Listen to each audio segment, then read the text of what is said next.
Ini harus tahu ilmunya. Bagaimana cara mengubah sesuatu yang negatif, ya? Misalnya contoh sederhana ya, kita punya penyakit. Nah, kita punya penyakit, suatu penyakit lah. Ini penting ya, yang punya penyakit. Kemudian ingin disembuhkan. Berikan saja rasa cinta kepada tubuh yang sudah berubah menjadi sehat. Jadi caranya berikan rasa cinta kepada tubuh yang sudah berubah menjadi sehat. Jadi ketika kita sakit, jangan berfokus kepada penyakit kita, tetapi kita fokus kepada ya tubuh kita yang sudah sehat. Berikan rasa cinta. Artinya apa? Seperti tadi, ya, bayangkanlah bagaimana perasaan kita seandainya ketika kita sedang sakit, bayangkanlah bagaimana perasaan kita seandainya sehat. Jangan berfokus pada sakit. Karena kalau kita berfokus pada sakit, ini hukum tarik menariknya berlaku. Artinya kita sedang menguatkan medan perasaan yang negatif itu. Makanya kita sudah sakit, kemudian semua yang datang kepada kita adalah potensi-potensi yang membuat kita semakin terjerembab dalam sakit itu. Nah, ini ya yang paling penting. Jadi ketika kita sedang mengidap suatu penyakit ya, dan kita ingin penyakit itu disembuhkan, jangan berfokus kepada penyakit, tetapi kita berfokus kepada tubuh yang sudah sehat. Jadi kita saat itu berfokus seakan-akan tubuh kita sudah sehat. Dan saya sudah membuktikannya. Ya, mohon maaf ya. Saya juga pernah sakit ya. Jadi saya pernah ketika saat itu saya berangkat membimbing umroh. Saya kaget ya. Karena apa? Baju ihram saya berdarah. Berdarah ya. Oh, ternyata ya saya ambeien ya, ambeien. Dan saya pada saat itu kemudian tidak ribut, tidak apa-apa. Kemudian saya ganti aja kain ihram saya. Tetapi saya terus menerus ya berfokus tidak kepada ambeien saya, tapi saya berfokus kepada keadaan tubuh saya yang sudah sehat. Dan tidak lama setelah itu ya, sepulang umroh hanya seminggu 2 minggu setelah itu, mohon maaf, tanpa dengan obat, tanpa operasi, padahal itu sudah berdarah-darah, itu kembali normal seperti biasa. Jadi artinya ya, tubuh kita ini dokter yang paling cerdas sebetulnya. Cuman kita tidak pernah mengizinkannya. Jadi saya membagikan ini karena saya pernah mengalami situasi itu. Jadi tidak mungkin saya menceritakan tentang ini kalau saya tidak mengalaminya. Jadi sekali lagi ya, cara mengubah sesuatu yang negatif.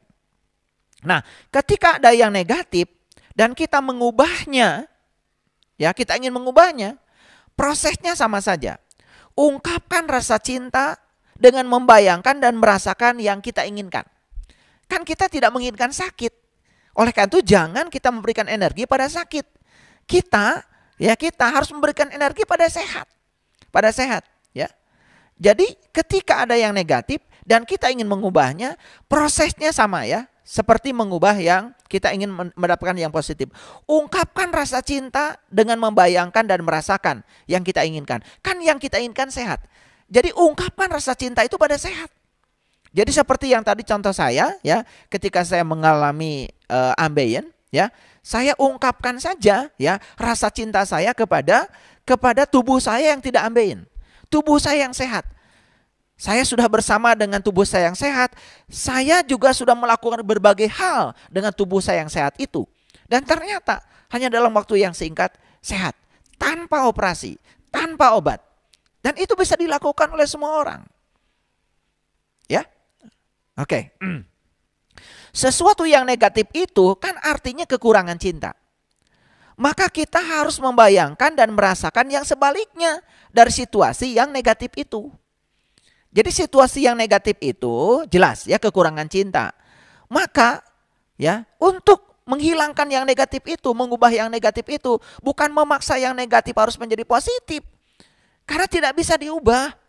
Yang bisa kita lakukan adalah kita membayangkan dan merasakan yang sebaliknya dari situasi yang negatif itu.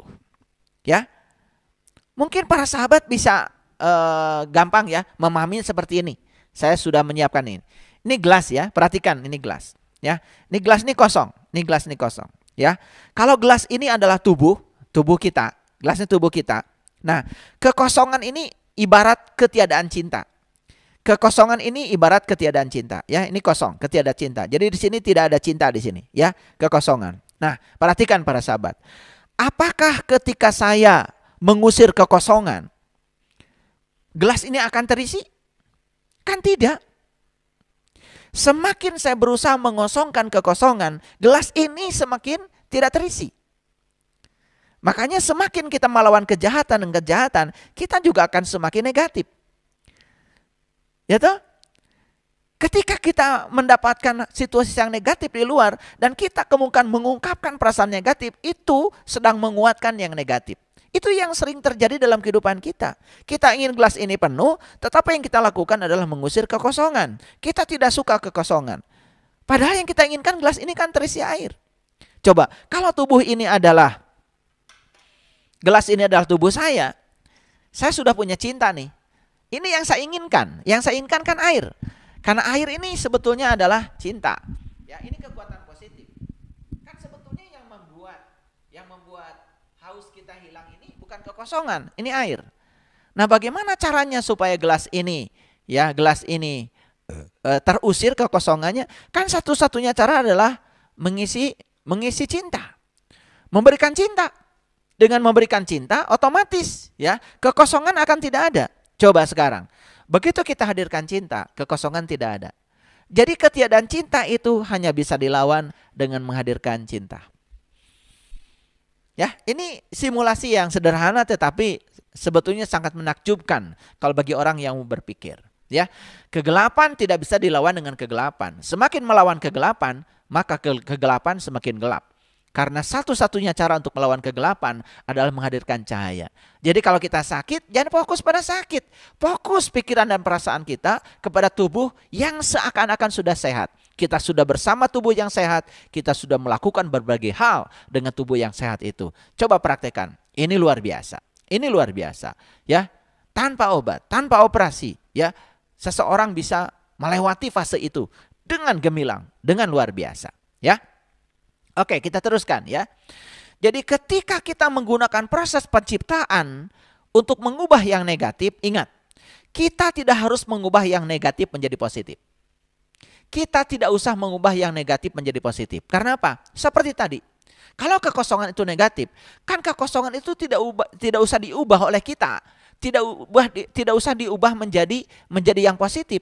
Cukup menghadirkan yang positif, maka yang negatif hilang. Cukup menghadirkan air, kekosongan tidak ada. Coba sekarang, kekosongan sudah tidak ada lagi karena kita menghadirkan air. Itu yang harusnya kita lakukan. Jadi kalau ada orang melemparkan obor ke rumah kita, tidak usah mengejar orang yang melemparkan obor itu. Biarkan saja, itu urusan dia dengan dirinya sendiri. Tapi yang paling penting kita padamkan api yang ada di rumah kita. Karena kalau kita mengejar orang yang melemparkan obor ke rumah kita kejar terus entah berapa jam sampai di rumah kita sudah terbakar habis. Nah, kita ini sering membiarkan rumah kita ini terbakar habis karena apa? Mencoba untuk keluar, bukan memadamkan apa yang di dalam. Oke ya, para sahabat sudah bisa menangkap pesan cintanya ya. Ini rahasia semesta yang luar biasa. Dan kalau kita melakukan ini luar biasa ya. Ini kekuatan positif. Baik ya. Jadi penciptaan berarti sesuatu yang baru tercipta. Penciptaan berarti sesuatu yang baru tercipta. Dan secara otomatis akan menggantikan yang lama. Otomatis ya. Tadi kosong kan gelas ini. Situasi yang lama sudah berubah dengan menghadirkan cinta. Yaitu mengisi air ini, mengisi gelas ini dengan air. Kan kekosongan tidak ada. Maka di sini sudah terjadi proses penciptaan. Sesuatu yang baru sudah tercipta. Dan yang baru tercipta, yang lama dengan otomatis tidak ada lagi. Jadi secara otomatis yang baru akan menggantikan yang lama. Kita tidak perlu memikirkan apa yang ingin kita rubah. Cukup mengungkapkan rasa cinta kepada yang kita inginkan. Maka kekuatan cinta akan menggantikan yang negatif itu. Itu cara mengubah yang negatif, para sahabat. Jadi tidak usah mengubah yang negatif menjadi positif. Hadirkan saja yang positif, yang negatif akan hilang dengan sendirinya. Ya. Perhatikan kata-kata saya karena ini sangat penting ya. Nah, jadi perasaan kita adalah dewa kita. Ketika kita mengidap satu penyakit agar mengarah ke pemulihan, Kita harus lebih banyak membayangkan dan merasakan kesembuhan total ketimbang memikirkan penyakit itu. Karena kesembuhan total yang kita inginkan kan, beri energi lebih banyak kesembuhan total daripada kita berfokus pada penyakit itu. Ya, ini penting ya, karena banyak yang tidak tahu rahasia ini. Jadi tugas kita sekarang hanyalah menyisihkan 7 menit setiap hari untuk membayangkan dan merasakan apapun yang kita inginkan. Apapun yang kita inginkan, ya. Kesehatan, uang, hubungan, apapun yang kita inginkan. Jadi ketika kita sudah membayangkan dan merasakan apa yang kita inginkan, berarti kita sudah berada di dunia baru. Ya, jaga pikiran dan kata-kata, jangan sampai kita kembali ke dunia lama. Karena kadang-kadang ini ya, pikiran dan kata-kata ini kalau tidak terjaga, lompat-lompat, lalu mengantarkan kita kepada dunia lama. Ya, katakan dengan berani bahwa saya sudah benar-benar pulih. Jadi ketika kita sedang sakit pun, katakan dengan berani bahwa saya sudah benar-benar pulih. Ketika kita sedang jatuh ekonomi kita, katakan saya sudah benar-benar bangkit. Daripada kita terus-menerus meratapi kejatuhan dengan menceritakan semua yang negatif yang kita rasakan pada banyak orang. Ingat, kita sedang membangun medan perasaan yang negatif. Bukan keluar dari situ, malah kita akan terus-menerus ya mendatangkan orang, situasi, kondisi, dan sebagainya yang akan memperkokoh yang negatif itu. Ya, oke. Aku bertekad untuk merasa ceria dan bahagia setiap hari, apapun situasi yang kuhadapi. Karena aku sudah belajar dari pengalaman bahwa bagian terbesar dari kebahagiaan atau kesengsaraan itu tergantung persetujuanku, bukan pada keadaan-keadaan di sekelilingku. Jadi katakan kata-kata itu ya. Aku bertekad untuk merasa ceria.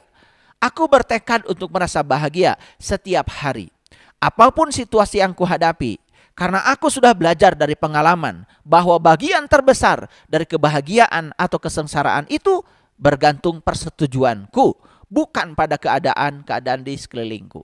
Jadi sebetulnya ya, kesengsaraan dan kebahagiaan itu tergantung kita di dalam. Persetujuan kita dari dalam, bukan bergantung pada keadaan-keadaan yang ada di luar diri kita atau di sekeliling kita, ya. Nah, sekarang bagaimana cara menghapus perasaan buruk? Nah, ini kita sudah memiliki perasaan buruk ya, perasaan buruk.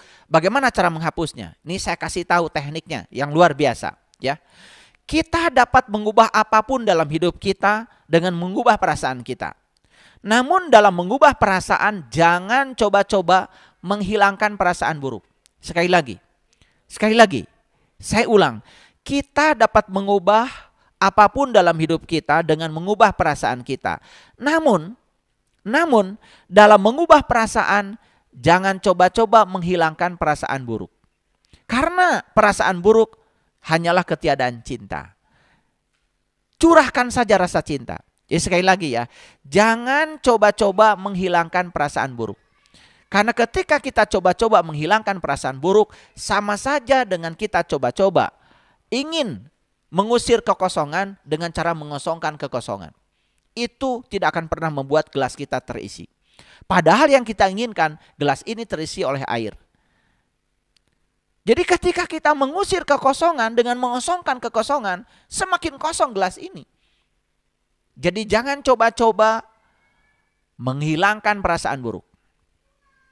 Nah, kita tidak perlu menghilangkan amarah. Kita tidak perlu menghilangkan kesedihan. Karena amarah, kesedihan akan lenyap bila cinta masuk. Daripada kita berusaha menghilangkan amarah, daripada kita berusaha menghilangkan kesedihan, kan lebih bagus kita menghadirkan cinta. Menghadirkan kekuatan positif. Kan daripada marah, lebih bagus kita memaafkan. Daripada menyalahkan, lebih bagus kita memahami. Kan dengan menghadirkan kekuatan positif, bukankah sebetulnya ya amarah, kesedihan itu hilang dengan sendirinya. Nah, kita selama ini salah kaprah. Karena apa? Ya, kita mencoba menghilangkan kemarahan, kita mencoba menghilangkan kesedihan. Ya. Padahal sebetulnya marah, sedih akan lenyap bila cinta masuk. Jadi tekniknya saja yang kita tidak tahu, rahasianya yang kita tidak tahu. Ya, jadi tidak ada yang harus kita gali dari dalam diri kita. Bila kita menumpahkan rasa cinta kepada diri kita, seluruh perasaan buruk akan lenyap seketika. Begitu saya menghadirkan air, kekosongan lenyap. Kan saya tidak usah melawan kekosongan. Ini penting para sahabat untuk diperhatikan, karena dalam prakteknya kita banyak yang tidak tahu. Dan saya sudah mempraktekkan setiap hari ya, saya mempraktekkan hal ini. Dan ternyata luar biasa, hidup itu menjadi sangat menakjubkan. Ya, kita merasa nyaman karena cinta. Dan kita merasa tidak nyaman karena ketiadaan cinta. Jadi saat kita mengalami ketidaknyamanan, jelas kita sedang mengalami ketiadaan cinta. Supaya nyaman, jangan melawan ketidaknyamanan. Cukup menghadirkan cinta, maka kita akan nyaman. Ya toh? Jadi tidak usah kita berfokus pada hal-hal yang buruk tadi, ya. Oke. Ya. Nah, ada analogi yang sangat menakjubkan, ya. Analogi yang sangat menakjubkan. Para sahabat, banyak sekali orang berusaha secara kreatif. Bagaimana sih caranya supaya kita tidak terjebak dengan perasaan buruk? Gini, ya. Ada yang mengumpamakan perasaan buruk itu seperti kuda liar. Bisa membayangkan ya kuda liar? Kuda liar, kalau kuda liar kan namanya kuda liar, pasti tidak terkendali ya. Tidak terkendali. Oke.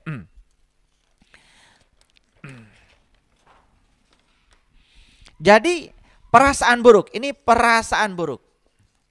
Perasaan buruk. Ya.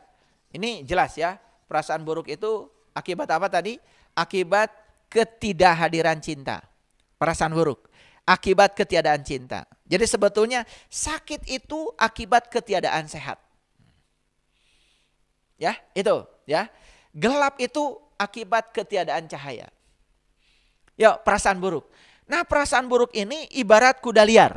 Jadi ibarat kuda liar ya. Saya tidak pandai ya menggambar kuda. Gimana ya kuda ya? Ya pokoknya kuda lah ya. Ya. Oke, kuda nih. Kuda liar. Nah, sekarang ini kuda liar. Kuda liar. Bisa dibayangkan ya, kuda liar kan beda dengan kuda yang sudah tunduk kepada pemiliknya. Coba ya, kalau kuda yang bisa dipakai untuk menarik delman, itu kan kuda yang sudah tunduk ya. Nah, kuda yang suka dipakai di tempat rekreasi, anak-anak suka naik, itu kan kuda yang sudah aman. Itu kuda yang sudah terdidik ya. Bayangkan kuda liar. Bisa dibayangkan kuda liar ya, kuda liar. Kalau kuda liar ini dinaiki, bahaya enggak? Sangat bahaya kan? Nah, perasaan buruk itu ibarat kuda liar. Jadi ketika kita sedang berada di perasaan buruk, berarti kalau kita menambah lagi keburukan pada perasaan buruk, itu sama saja dengan kita sedang menaiki ini. Kita sedang menaiki kuda liar ini. Nah, kalau kita menaiki kuda liar, para sahabat bisa membayangkan akibatnya seperti apa? Apakah kita akan happy berada di punggungnya kuda liar? Tentu saja tidak. Kita akan semakin stres, semakin takut. Bahkan kuda ini bisa lari ke sana kemari gak karu-karuan. Yang terjadi apa? Kita akan semakin buruk keadaannya. Ya, karena apa? Kita mencoba menunggangi kuda liar kita. Oleh karena itu, ya, satu caranya. Begitu ada perasaan buruk, bilang pada diri kita, saya akan turun dari kuda liar ini. Saya tidak mau menaiki kuda liar itu. Turun segera dari kuda liar. Dan cara ini ternyata sangat ampuh. Begitu kita merasa perasaan kita buruk, buru-buru turun dari kuda liar kita. Buru-buru turun dari kuda liar kita. Ya, gitu. Baik ya para sahabat. Perlu disadari ya, segala sesuatu itu sudah ada tempatnya. Segala sesuatu sudah ada tempatnya tersendiri, termasuk perasaan buruk. Perasaan buruk itu punya tempat.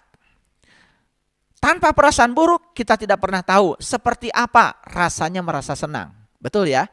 Tanpa perasaan buruk kita tidak pernah tahu seperti apa rasanya merasa senang. Kita akan merasa datar sepanjang waktu ketika kita tidak memiliki perbandingan perasaan. Yuk, bukankah perasaan buruk itu punya tempat dalam hidup ini? Karena kalau tidak ada perasaan buruk, kita juga tidak akan pernah tahu seperti apa sih merasa senang. Bukankah perasaan buruk itu harus ada? Harus ada tempat, harus diberi tempat. Karena kalau tidak diberi tempat, ya bagaimana kita bisa merasa senang kalau tidak ada perasaan buruk? Kita akan merasa datar saja dalam hidup ini sepanjang waktu ketika tidak memiliki perbandingan perasaan. Justru karena ada perbandingan perasaan, disitulah sebetulnya hidup kita jadi dinamis. Ya, seperti itu. Jadi lewat perasaan sedihlah kita dapat mengetahui nikmatnya perasaan bahagia. Setuju ya? Karena kita merasakan nikmatnya perasaan bahagia kan lewat perasaan sedih ya. Jadi oleh itu maka perasaan sedih, perasaan bahagia tidak usah diusir. Biarkan mereka punya tempat sendiri-sendiri. Ya, makanya hebat ya. Di dalam Al-Quran Allah mengatakan, seandainya aku ya akan mengubah semua orang menjadi orang yang beriman, tentu saja bagi Allah tidak sulit, bukan? Tapi Allah tidak melakukannya. Ya. Yang beriman punya tempat, yang tidak beriman juga punya tempat. Yang sabar punya tempat, yang tidak sabar juga punya tempat. Karena apa? Kan orang sabar ini perlu yang tidak sabar untuk menguji kesabarannya. Kalau tidak ada orang yang tidak sabar, bagaimana kita bisa tahu kalau kita sudah sabar? Bahkan bisa jadi ya, yang namanya kebaikan itu bisa dilahirkan oleh keburukan. Yang namanya cahaya itu bisa dilahirkan oleh kegelapan. Kan sebenarnya listrik ini dilahirkan karena manusia tidak betah dalam kegelapan. Kalau manusia betah dalam kegelapan kan sebetulnya tidak ada listrik. Kan listrik ini dilahirkan oleh kegelapan. Sebenarnya teknologi ini sebenarnya dilahirkan oleh ketidakmauan manusia dalam situasi lama. Ya toh? Karena ingin serba cepat, ingin serba mudah, maka terciptalah namanya teknologi. Jadi bukankah sebetulnya ya yang namanya kebenaran pun bisa jadi dilahirkan oleh kesalahan. Ya, tidak ada sebetulnya listrik ini ya. Thomas Alva Edison tidak pernah bisa menciptakan listrik kalau beliau tidak melakukan kesalahan. Maka beliau tidak pernah mengatakan kalau beliau sudah melakukan kegagalan. Beliau cuma mengatakan, aku tidak pernah melakukan kegagalan. Aku cuma melakukan cara yang salah. Dan justru cara yang benar ditemukan setelah menemukan cara yang salah. Jadi sebetulnya para sahabat, segala sesuatu di semesta ini punya tempat. Bahkan perasaan buruk pun jangan diusir. Biarkan dia di situ. Biarkan di situ, ya. Dia pun harus punya tempat. Ya. Jadi lewat perasaan sedihlah kita dapat mengetahui nikmatnya perasaan bahagia. Kita tidak akan pernah bisa menghilangkan perasaan buruk dari hidup. Karena perasaan buruk adalah bagian dari hidup. Jadi perasaan buruk adalah bagian dari hidup. Oleh karena itu, biarkan saja kuda liar itu ada. Tetapi yang paling penting kan kita tidak usah menaiki kuda liar. Nah, apalagi kuda liar itu dicambuk. Ini saya kasih tahu ya. Ketika perasaan kita buruk, kemudian kita terus berada di situasi yang buruk itu sama saja dengan kita sedang mencambuk kuda liar yang kita tunggangi. Semakin lari kencang dan semakin berbahaya membawa kita, maka kita akan terjerumus dalam keburukan yang terus-menerus. Ya, jadi sekali lagi jangan melawan perasaan buruk. Ya, nah bila kita kesal karena mengalami perasaan buruk, kita memberikan kekuatan yang lebih besar terhadap perasaan buruk itu, kita semakin kuat memancarkan hal-hal yang negatif. Kan kebanyakan seperti itu ya para sahabat, mohon maaf saya bukan meremehkan ya. Banyak orang ketika mengalami perasaan buruk ya dia kesal misalkan kemudian mengalami perasaan buruk, maka justru perasaan buruk itu ditambah-tambah dengan mencari-cari kesalahan, menyalahkan orang lain dan lain sebagainya. Nah itu artinya kita sedang memancarkan hal-hal negatif lebih besar lagi. Jadi perasaan buruk tidak akan pernah mendatangkan kehidupan seperti yang kita inginkan. Karena perasaan buruk berasal dari ketiadaan cinta. Ketiadaan cinta tidak akan menghasilkan yang kita inginkan. Justru ketiadaan cinta hanya akan menghadirkan hal-hal yang tidak kita inginkan. Ya, oleh karena itu waspada untuk tidak membiarkan perasaan buruk menguasai diri kita. Jadi kitalah yang berkuasa atas perasaan kita. Bila kita dilanda perasaan buruk, cara melepaskannya adalah dengan tampil ceria. Cobalah, sekarang ini latihan yang paling berat ya.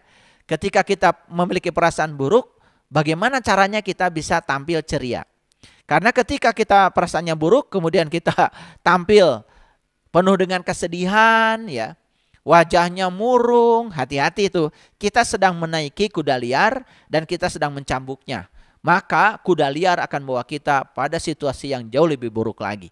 Makanya katakan pada diri kita, aku tidak mau menunggangi kuda liar. Aku akan turun dari kuda liar itu. Putuskan itu. Putuskan itu. Putuskan itu. Ya. Dan kemudian masukilah keadaan yang ceria. Keadaan yang ceria. Ini memang latihannya perlu sungguh-sungguh para sahabat. Kalau tidak sungguh-sungguh ya kita akan terus terjerembab. Oleh karena itu sekarang mari kita sadari kenapa banyak sekali orang yang terus-menerus berada di situasi yang buruk. Karena apa? Karena dia terus-menerus menginfus perasaan buruk itu dengan ketiadaan cinta. Tidak mau menghadirkan cinta. Sama saja dengan mengusir kekosongan, dengan mencoba mengosongkan kekosongan. Bukan mengisi gelas dengan air, ya, bukan mengisi tubuh dengan cinta. Makanya kekuatan positif ini sangat luar biasa para sahabat, tidak ada batasnya, tidak ada batasnya. Kalau kita menggunakan kekuatan ini sungguh luar biasa. Ya. Jadi sewaktu kita sedang bersenang-senang, kita merasa nyaman dan mendapatkan berbagai hal yang menyenangkan. Coba perhatikan ya. Ketika kita sedang bersenang-senang, kita merasa nyaman, yang datang itu kan hal-hal yang menyenangkan. Ya. Jika kita terlalu serius menghadapi hidup, kita pun akan mendapatkan hal-hal yang berat yang harus dihadapi dengan serius. Makanya saya sering mengatakan jangan terlalu serius menghadapi hidup. Karena apa? Begitu terlalu serius menghadapi hidup, apa yang terjadi? Kita akan mendapatkan hal-hal yang berat yang membuat kita menjadi sangat serius menghadapi situasi itu. Ya, itu hukum tarik menarik. Jadi, untuk tampil ceria saat menghadapi perasaan buruk, bayangkan perasaan buruk seperti tadi, sebagai kuda liar. Lalu katakan pada diri kita, mengapa kamu menunggangi kuda liar itu? Turun sekarang juga. Karena kuda liar itu akan membawamu ke tempat yang lebih buruk lagi. Itu kuncinya. Katakan pada dirimu, ya. Jangan menganggap perasaan buruk sebagai diri kita. Karena perasaan buruk bukan diri kita. Ya, perasaan buruk bukanlah diri kita. Itu adalah diri palsu kita. Oleh karena itu ada kata-kata bijak. Tanggapilah dengan cerdas, bahkan untuk perlakuan yang tidak cerdas. Ya, tanggapilah dengan cerdas, bahkan untuk perlakuan yang tidak cerdas. Jadi kalau kita selalu cerdas, maka yang tidak cerdas pun kita tanggapi dengan cerdas, maka kita tidak akan terjebak untuk menjadi tidak cerdas. Jika perlu para sahabat, tertawakan diri kita. Ya. Jika kita sedang mengalami perasaan buruk dan kita mampu mentertawakan diri kita karena kita sedang menunggangi kuda liar, luar biasa sekali ya. Berarti kita telah mengubah hidup kita. Jadi ketika kita sedang mengalami perasaan buruk, tertawakan diri kita. Kenapa? Harus ditertawakan. Kok saya menunggangi kuda liar? Kok saya bodoh sekali? Kalau saya menunggangi kuda liar, berarti saya akan dibawa oleh kuda liar pada situasi yang lebih buruk. Tertawakan diri kita. Kalau kita bisa mentertawakan perasaan buruk kita, dan kita sedang berada di kuda liar itu, perhatikan ya, kita sudah mengubah hidup kita. Kita sudah mengubah hidup kita. Ya, bila kita merasa buruk, jangan tambah kekuatan perasaan buruk itu dengan menyalahkan diri sendiri. Jika itu yang kita lakukan, sama saja dengan kita mencambuki kuda liar kita agar melesat ke arah yang negatif. Ini yang sering terjadi. Begitu kita merasa ada perasaan buruk, malah kita menyalahkan diri kita sendiri. Semakin menyalahkan diri kita sendiri, itu artinya kita sedang mencambuki kuda liar kita. Maka kuda liar akan melesat ke arah mana? Ke arah yang lebih negatif. Dan itu sangat berbahaya.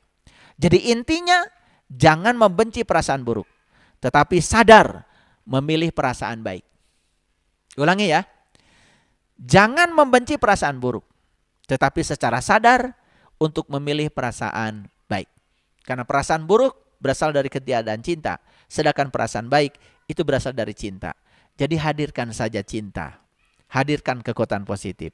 Ya, semakin kuat melawan apapun dalam hidup ini, semakin kuat kita menariknya ke dalam diri kita. Awas ya, semakin kuat kita melawan apapun dalam hidup ini, semakin kuat kita menariknya ke dalam diri kita. Contoh ya, semakin menolak orang yang kita tidak sukai, maka orang yang tidak kita sukai akan datang berulang-ulang. Itu sudah nyata dalam kehidupan kita. Makanya kenapa kok banyak sekali orang yang tidak kita sukai datang dalam kehidupan kita? Karena kita masih menolaknya. Semakin melawan, semakin menolak apapun dalam hidup ini, maka sebetulnya apa yang kita tolak itu semakin ditarik oleh kita ke dalam diri kita. Contoh yang lain, semakin tidak suka dengan karakter seseorang, sebetulnya kita sedang menarik orang-orang yang berkarakter sama untuk datang dalam kehidupan kita. Makanya mohon maaf ya, kan banyak sekali ada pasangan yang tidak cocok. Karena tidak cocok, kan tidak cocok itu sebenarnya akibat dari tidak mau menerima kenyataan. Tidak mau menerima pasangan kita apa adanya. Lalu ya, karena kita tidak menerimanya berarti kita melawannya, berarti kita menolaknya. Ya sudah, akhirnya diputuskan untuk berpisah. Di sini ada harapan untuk mendapatkan yang berbeda. Percayalah, hukum alam tidak seperti itu. Maka kita akan mendapatkan yang sama lagi seperti itu. Kenapa? Sepanjang kita belum bisa menerimanya, maka hal yang sama akan datang berulang-ulang sampai kita bisa menerimanya. Jadi hukumnya sederhana, semakin kuat kita melawan apapun dalam hidup ini, semakin kuat kita menariknya ke dalam hidup kita. Semakin melawan perasaan buruk, maka kita pun sebetulnya sedang menarik perasaan buruk ke dalam kehidupan kita. Perasaan buruk jangan dilawan. Oleh karena itu, jangan membenci perasaan buruk, tetapi dengan sadar kita memilih untuk memiliki perasaan yang baik. Karena apa? Ketiadaan cinta hanya bisa disembuhkan dengan cinta. Ternyata kehidupan itu bukan sulit dan penuh perjuangan, tapi kehidupan itu sungguh sangat menakjubkan. Jadi sebetulnya kondisi kehidupan kita hari ini, sebetulnya penciptanya adalah diri kita sendiri. Kita yang telah menarik semua hal dalam hidup ini. Karena Allah hanya sebagai Rob. Allah hanya sebagai fasilitator. Dia hanya sebagai sang keberadaan. Dia hanya sebagai sang kehadiran. Maka dalam hadis qudsi Allah menyatakan, aku bergantung sangkaan hambaku. Aku tidak akan mengubah nasib suatu kaum kalau dia sendiri tidak akan mengubahnya. Yuk kita ubah perasaan buruk kita dengan menghadirkan perasaan baik secara sadar sebanyak-banyaknya, maka kita akan menarik hal-hal baik dalam kehidupan kita. Terima kasih. Assalamualaikum warahmatullahi wabarakatuh.